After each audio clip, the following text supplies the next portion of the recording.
रानी दुर्गावती गोंडवाना साम्राज्य की समृद्धि और विभव की प्रतीक थी। वह हमेशा ही श्रवण नाम के सफेद हाथी पर सवारी करा करती थी।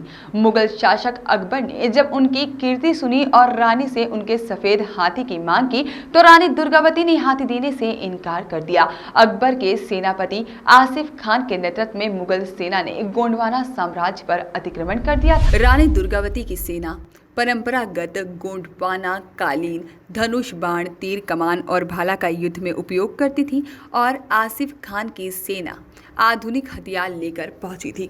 भीषण युद्ध हुआ। रानी ने शौर्य वीरता का परिचय दिया।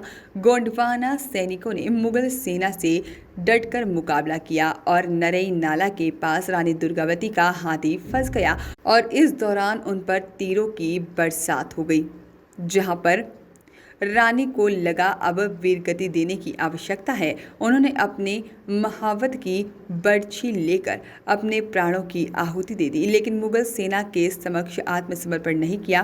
कांग्रेस नेत्री एवं पूर्व मंत्री कौशल्या गोटिया सहित पाटन विधायक भंवरताल पार्क स्थित रानी दुर्गावती प्रतिमा स्थल पर पहुंचे और सभी ने वीरांगना रानी दुर्गावती से 452वें बलिदान दिवस पर उन्हें पुष्पांजलि अर्पित की और सभी ने कहा कि रानी दुर्गावती की सच्ची श्रद्धांजलि देने के लिए उनके द्वारा बनाए गए जंगल एवं जल स्रोत को संरक्षित करने की आवश्यकता है, तभी मध्य प्रदेश और भी वैभवशाली बनेगा। ताल गार्डन में महारानी दुर्गावती का शहादत दिवस मनाया जा रहा है। रानी दुर्गावती एक बहुत ही महान वीरांगना थी, ये किसी से छुपा नहीं है। पूरे हिंदुस्तान में रानी दुर्गावती का नाम बड़े सम्मान के साथ लिया जाता है।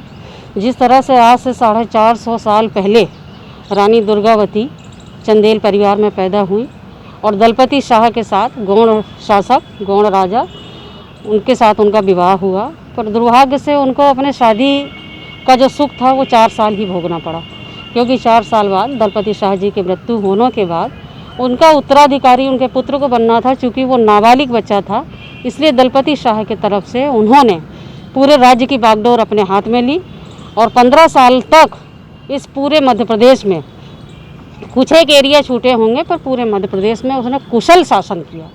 रानी दुर्गावती के समय ही पर्यावरण को बहुत बढ़ावा दिया गया। 52 तालाब खोदे गए, ताल तलैयाँ खोदी गई, बहुत सारे जंगल बहुत संपन्न और बहुत धन दौलत वाली, जिस तरह से उस तरह से राजा महाराजाओं का ये दौर था, तो उन्होंने सोचा कि इसको हथियाया जाए। सबसे बड़ी बात थी रानी दुर्गावती के पास सरमन नाम का जो हाथी था वो सफ़ेद कलर का था और उसको बहुत चाहती थी। अकबर ने उनसे उस हाथी की मांग की। रानी दुर्गावती ने हाथी देने से मना कर दिया और उन्होंने सीधे युद्ध के लिए ललकारा। क्योंकि गौड़ साम्राज्य में जो हमारे सैनिक थे वो तीर कमान बर्छी भाला इससे लड़ाई करते थे और वो उस समय की उसी को आधुनिक हथियार माना जाता था, पर आसिफ खां के पास तोपें थी। इन्होंने जाके सिंगौरगढ़ में अचानक से चढ़ाई कर दी। रानी दुर्गावती संभल नहीं पाई। उन्होंने सोचा कि हम जाके गढ़ा से युद्ध करेंगे, तब भी शत्रुओं ने उनका पीछा नहीं छोड़ा और उनको संभलने का मौका नहीं मिला। रानी मल्ला की तरफ बढ़ी और नर्रई नाले में जाके उनका हाथी फंस गया।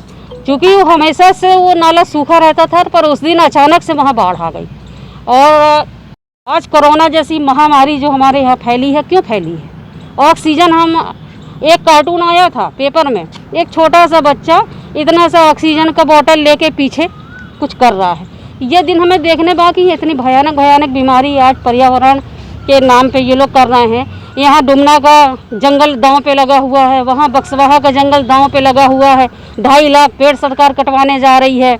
यहाँ डुमना नेचर पार्क के पेड़ कटवाने जा रही है।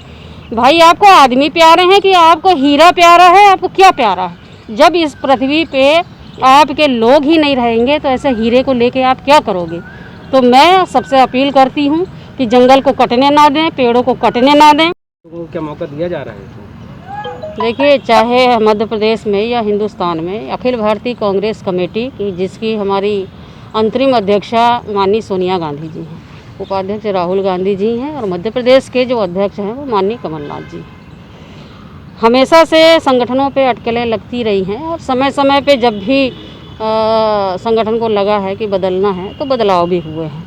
आज कल में जो समाचार पत्रों में और न्यूज़ चैनलों में दिया जा रहा है कि माननीय सोनिया गांधी जी ने सारे प्रदेश अध्यक्षों के द्वारा सभी विंग्स, चाहे महिला कांग्रेस हो, चाहे सेवा दल हो, और जो भी चाहे यूथ कांग्रेस हो, चाहे NSY हो, इनकी रिपोर्ट कार्ड मांगा है सोनिया गांधी जी ने। जिन लोगों के रिपोर्ट कार्ड अच्छे होंगे और जिन लोगों ने इस कोरोना काल में और इसके पिछले समय में अच्छा काम किया है, उनको मौका दिया जाएगा।